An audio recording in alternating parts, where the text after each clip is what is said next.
৩ March শক্তিশালী চীনের বিপক্ষে ২-০ গোলে হারলেও মাঠের লড়াইয়ে বাংলার মেয়েদের নিবেদন ছিল নজর কাড়া। হারের আক্ষেপ থাকলেও আনিকা ঋতুপর্ণাদের পারফরমেন্স আর লড়াকু মানসিকতা নিয়ে চলছে বেশ প্রশংসা। তবে চীনের বিপক্ষে সেই কঠিন লড়াই শেষে এখন লাল সবুজের প্রতিনিধিদের পরবর্তী মিশন উত্তর কোরিয়া।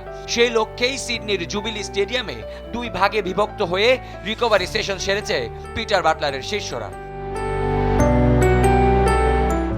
যারা গত ম্যাচে ৬০ মিনিটের বেশি সময় মাঠে ছিলেন, ফিটনেস কোচের অধীনে তাদের দেওয়া হয়েছে হালকা ব্যায়াম এবং আইস রিকভারি প্রোটোকল।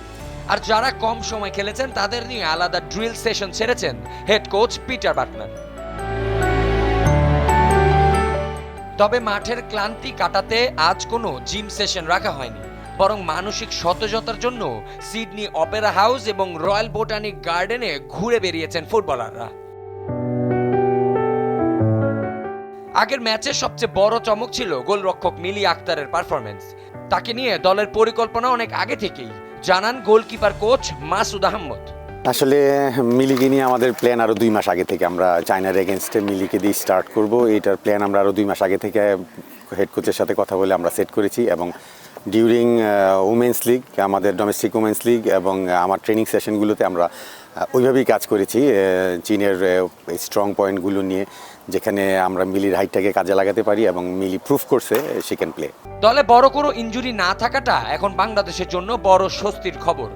আগামী ৬ মার্চ উত্তর কোরিয়ার বিপক্ষে মাঠে নামবে দল। পরবর্তী পরিকল্পনা নিয়ে কোচ মাসুদ আহমদ ছিলেন আত্মবিশ্বাসী। আজকে আমরা টোটালি রিকভারি সেশন করেছি এবং আমাদের ভুলভ্রান্তি নিয়ে কাল থেকে শুরু হবে। আমরা কালকের দিনটা পাবো। আজকে আমরা একটা ভিডিও সেশন করব, ভিডিও সেশনে আমাদের ভুলভ্রান্তিগুলো দেখব এবং এগুলো নিয়ে আগামীকালকে মাঠে কাজ করব। ভাগ্য যদি আমাদের সহায় থাকে, আমরা যদি একটা পয়েন্ট আনতে পারি পরের ম্যাচে, তো আমরা ওইভাবেই মোটিভেট করছি মেয়েদের। ডিপিআর কোরিয়াকে নিয়ে আমরা কাজ করব আজকে এবং কালকে।